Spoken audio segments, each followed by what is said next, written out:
tempo que você morou em Cuba? Com quantos anos você saiu de lá? E Conta por que pra gente. saiu de lá? E por que você é tão bom Nossa. morar em Cuba? É Ótimo morar em Tem gente Cuba. que pergunta, acredita ainda? Por que eu saí de Cuba? O povo Fala, ué, você não quer... Ó, eu já aproveita e começamos o podcast com uma oferta. Eu pago a passagem só de ida pra quem quiser fazer essa Mas você experiência viu- live. Você viu que Só eu... que tem que ficar lá 5 anos, não pode voltar. E com dinheiro, ganhando dinheiro como cubano, tá? Aham. Sem dinheiro brasileiro. Claro, exato. Porque É. minha história na internet começou por uma professora. Depois eu entro nessa história, mas começou com uma professora que queria se aposentar no Brasil e ir morar em Cuba com a aposentadoria do Brasil, tá? Que aqui a aposentadoria de professor não é grandes coisas, mas em Cuba é muito dinheiro, porque o dinheiro lá não vale nada. Mas enfim, começando agora com a minha história, começou com meu pai. Meu pai, ele é engenheiro, ele ocupava um alto cargo lá em Cuba e chegou uma hora que o Partido Comunista de Cuba mandou, na verdade. Pediu, né? Pediu. Educadamente. De maneira educada, com uma arma apontada pra ele.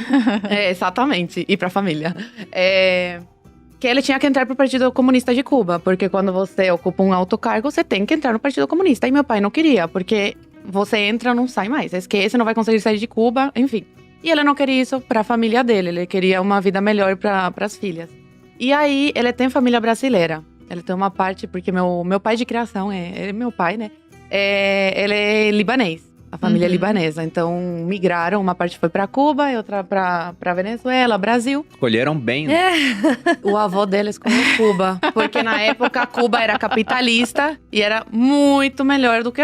Nossa Senhora! Isso foi antes de Sacanagem. 59, então. Muito antes, muito antes. E aí, ele pediu pra prima dele fazer uma carta convidando ele pra vir pro Brasil, porque na época era proibido. Tipo, vou de férias pra Cancún, não podia. Não pode. Mas isso eu queria saber, se é tão bom morar em Cuba, por que as pessoas não podem sair? Exatamente. É isso que eu... Uma questão que eu me faço assola, essa assim. pergunta, Mas você é a viu? mesma pergunta quando você fala assim, quando caiu o muro de Berlim, o pessoal correu pra que lado? Pro lado. Era tão bom o lado lá que tinha que ter gente lá no muro, fuzilando as pessoas que entravam lá, e aí não podia sair. Então, assim, que coisa estranha, né? De repente, era ruim o Eu lugar. fiz um Reels, né, esses dias, falando pro pessoal, cara, quem conseguir me responder esse questionamento de por que vocês veem cubano todo dia saindo a nado e não vê nenhum americano indo pra Cuba, quem conseguir me responder isso, eu dou R$2.000. Ninguém respondeu, ninguém conseguiu responder. Perderam R$2.000. Uma resposta tão simples. Pois é. Não é mesmo? Pois Tão é. simples. Enfim, aí essa prima dele fez a carta, meu pai veio depois de muita burocracia, quase que ele não consegue. Ele foi autorizado, então. Ele no foi final. autorizado. Ele não fugiu. Passou por várias instâncias, ministro, enfim. Não fugiu.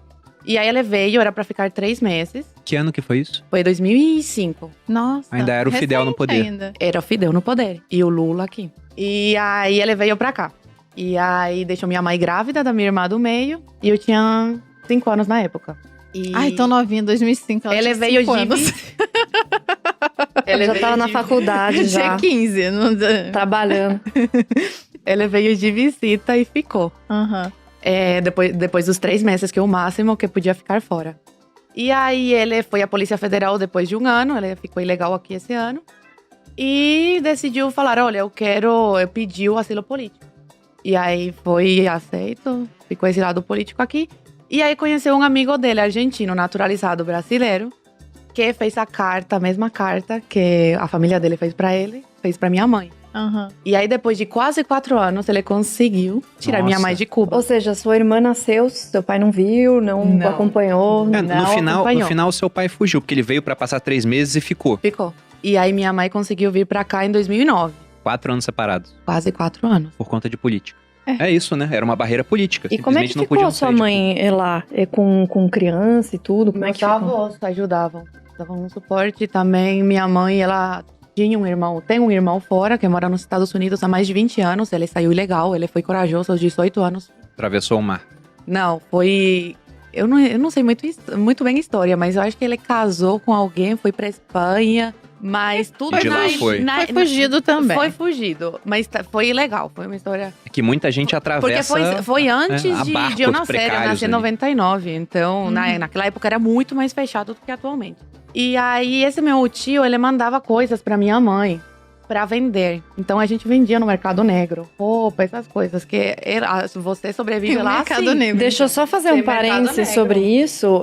A história da União Soviética, de Cuba e todos esses países que tentam abolir as leis do mercado é a mesma. Sempre é feito o mercado paralelo e se o mercado paralelo não funcionasse, as pessoas morreriam de fome. E a União Soviética foi exatamente assim. Tem até uma história que eu conto no meu curso, que o Lenin inicialmente começou com essa de abolir a lei da oferta e demanda, começou a expropriar tudo e toda a produção de alimentos era no Estado. Só que aquilo, obviamente, não foi suficiente. Se eles não tivessem feito vista grossa para os mercados paralelos Eles que deixavam iniciavam, funcionar. eles deixavam funcionar porque eles sabiam que se O eles povo ia morrer de impedissem, as fome. pessoas Cuba iam é morrer assim. de fome. E não só morrer de fome, porque você pega, por exemplo, a União Soviética começou em 17. E em 21, o Ludovic von Mises escreveu a sua tese sobre por que não daria certo. Ele falou, olha, o socialismo não vai dar certo devido ao problema do cálculo econômico.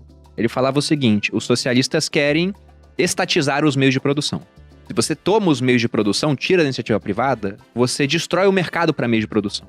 Se não há mercado para meios de produção, não há preços. Se não há preço, não há sinalização do que deve ser produzido. Quando a gente vê, por exemplo, sei lá, você vai numa cidade, a água que deveria custar uns R$2, tá R$10.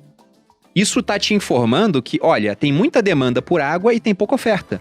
Aí um monte de pessoas vão ver, caramba, não porque elas são boazinhas apenas, alguns querem só ganhar dinheiro. Mas esse é o mérito do capitalismo, né? A gente usa o egoísmo dos outros a favor de todos.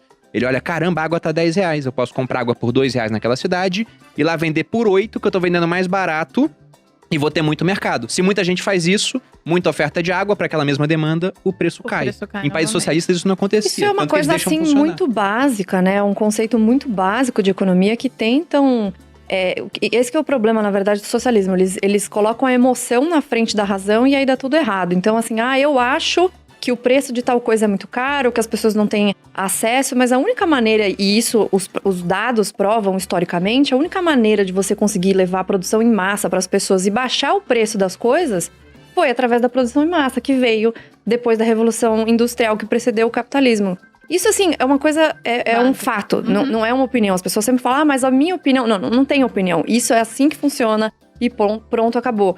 E quando a Zoe conta as histórias dela, é uma repetição de dados que a gente já viu em todas as histórias. Então, quando você vê a bibliografia do Lenin, do Stalin, as pessoas que vêm de Coreia do Norte, de Venezuela, de vários países da África que também estão sob regimes socialistas, é sempre a mesma coisa. Mas, de alguma forma, socialistas brasileiros de outros lugares acham que vai funcionar quando eles fizerem. Aí vai mudar alguma Eles coisa. acham que eles são mais inteligentes. Eles são mais inteligentes. São capazes de colocar o negócio pra funcionar aqui. Com certeza. Eu acho que é o Gianetti que ele chama isso de princípio da contra-indução. Ele fala que uma experiência que deu errado deve ser testada até uma hora Milhões que de vai dar vezes. certo. Mas não vai dar certo nesse caso. Mas, Oi, por favor, continue aí com essa questão. Vocês viviam, então, de vender as coisas no mercado negro. Minha mãe, ela vendia coisa no mercado negro e a gente traficava também, porque a gente era... Não, Eu traficava adoro. não. Como é que é quando você consome? Contrabandeava? Não, a gente comprava frango no mercado negro, então a gente era... Um revendedor. Não, é pra comer mesmo. Não, Ah, você tá. consumia o mercado negro também. Exatamente. Vocês vendiam algumas coisas e compravam frango lá. Exatamente. A gente comprava frango, enfim. Lá funciona desse jeito e para sobreviver a economia de Cuba, eles fazem isso, eles fazem essa vista grossa. Então minha mãe sempre foi muito empreendedora lá em Cuba. Usuário, eu lembrei a palavra, usuário. A gente era usuário de usuário. frango. Usuário de frango. Porque era proibido vender comida nesse mercado, assim? Não, amor, entre era aspas? proibido consumir coisa que era ilegal. Porque, assim, as pessoas que vendiam esses frangos e vendem ainda, trabalham em indústria e tal, e eles roubam do trabalho. Ah. Entendeu? E aí vendem no mercado. É um contrabando mesmo. E É essa contrabando de indústria? mercadoria. Por exemplo, lá tudo é estatal? Não tem uma empresa privada? Nenhuma. Não tem. Agora eles abriram algumas brechas, mas não de empresas. É para casas, para você alugar para turista.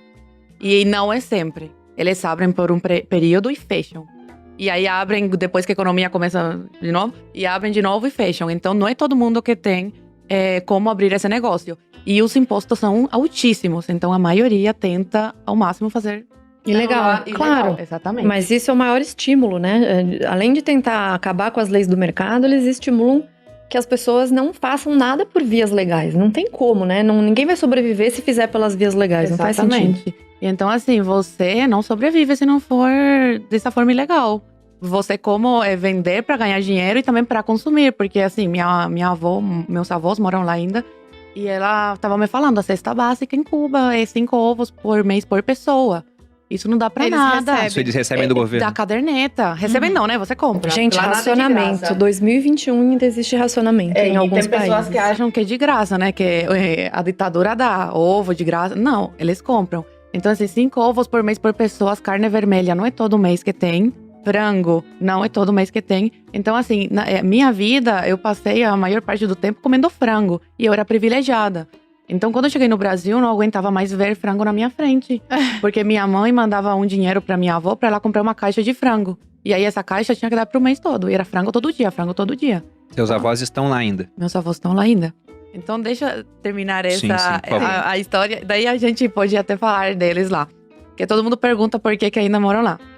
Aí, ok, depois de 3 anos, depois de quase 4 anos, minha mãe veio pro Brasil. Ficamos com os nossos avós maternos. E aí depois… ela veio sem vocês. Sim. Ah, eu achei que ela tinha trago Não, vocês já. minha irmã tinha 3 anos na época. E você 7? 9. 9. E aí, depois de 3 anos, eles conseguiram tirar a gente de lá por reunião familiar, né? Tem essa lei aí de reunião familiar. Depois de muita burocracia, de muito dinheiro. Nossa, meu pai é um homem muito trabalhador, sabe? Eu tenho muito orgulho. E aí, depois desses 3 anos, eles conseguiram tirar a gente de Cuba. Meu pai conheceu a minha irmã do meio com 5 anos. Me viu com 12. E nesse tempo, minha mãe engravidou aqui, da minha irmã caçula. E não estava nos planos, porque imagina, um casal de imigrantes, sozinhos, assim, porque a família, né, parente, não ajuda muito. E com uma criança. Mas é sempre uma bênção, né, quando vem. E aí acabou sendo uma bênção, porque ajudou a gente a sair de Cuba, tendo uma irmã brasileira. Então eu falo que é um presente de Deus, a minha irmã caçula. E aí, a gente se reencontrou em 2011, final de 2011, a gente veio pro Brasil. E ficamos todos… Que loucura. E a gente conheceu a nossa irmã caçula com quase 3 anos. E vocês ficaram, então, com seus avós lá. Com os meus avós Aí, lá. por que você ia explicar agora? Por que Meus seus avós- avós seguem Meus lá? avós têm cidadania espanhola, então eles podem entrar e sair quando bem eles quiserem. Só que é o seguinte, meu avô, ele é comunista. Numa época da vida ele foi, atualmente ele não defende. E até me ajuda a conseguir informações, assim, de dados e tal. Então, assim, ele é muito sistemático. Ele vive na mesma casa há mais de 60 anos. Uhum. Então, pra ele é muito difícil deixar aquilo. É aquele negócio, né? Velho é cabeça dura. O ser humano é, antes de Infelizmente. tudo, um ser que se adapta a qualquer Um ser que coisa. se adapta. Ele se adaptou. E também tem uma Exatamente, questão ele veio pro cultural, Brasil né? de Tá tão visita. acostumado com isso que às vezes ele fala, eu já não tô mais na idade de mudar. Eu entendo. Exatamente. Exato, ele já tá Aí ele acostumado. veio de visita aqui e ele achou muito diferente mesmo a realidade, sabe? E aí minha avó é capitalista. Que loucura. E ela é católica. Então, assim, uma pessoa religiosa, é impossível concordar com aquele sistema, sabe? Uhum. E meu avô já não é muito. Entendi. E aí minha avó é companheira, né? Eles estão juntos há mais de 40, 50 anos, Aham. sabe? Tipo, ela casou com 18.